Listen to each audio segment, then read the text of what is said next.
Hi there. In this episode of in my series of employees who either have change thrust upon them, maybe a new employer, or they might decide that they're leaving early because they don't want to go through the change, I got a few examples or tales from the front, if you will. The first one has to do with employees that have a lot of leave accrued and they're heading to their last paycheck. In my example, I've got a lot of things up on the screen I'll be showing, but just to suffice it to say, showing an employee who's taking nothing out of their plan for retirement compared to one that's taking 10%. They save a little bit in taxes, they throw some money away in their retirement, really nice. But what if they get a massive influx of money because they're getting paid 200 hours of leave on their last check?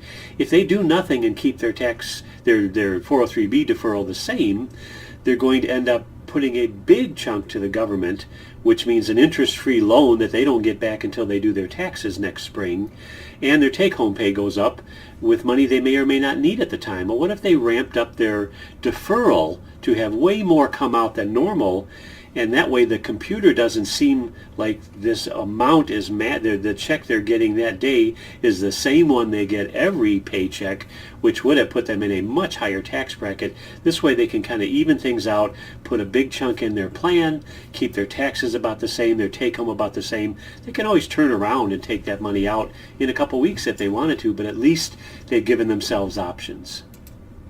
In situation 2, I've had employees that decided they wanted to leave early, but by leaving early I mean before 65, which means before Medicare. So what do you do about health care?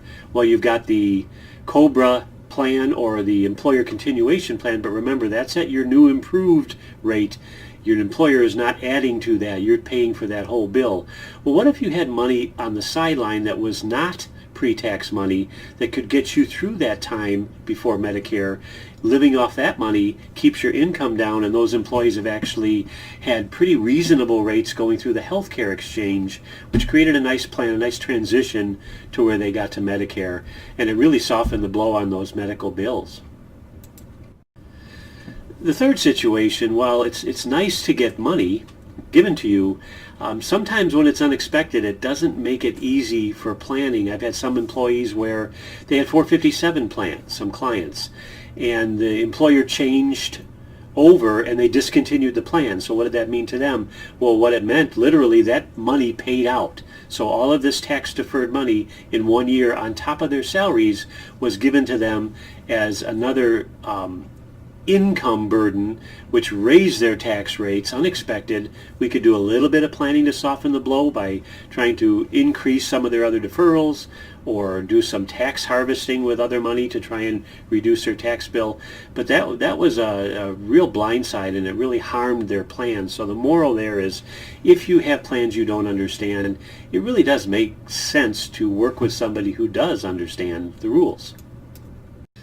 Next week I'm going to be going over some situations with what normally people think of as retirement accounts, 401ks, 403bs, and if you have a change or if you're leaving, should you be keeping these plans? Should you consolidate them? What are the pros and cons of doing that? And what does it really mean to be diversified or all your eggs in one basket? How does this all fit into a really good retirement plan? So I hope you stay tuned. Thank you.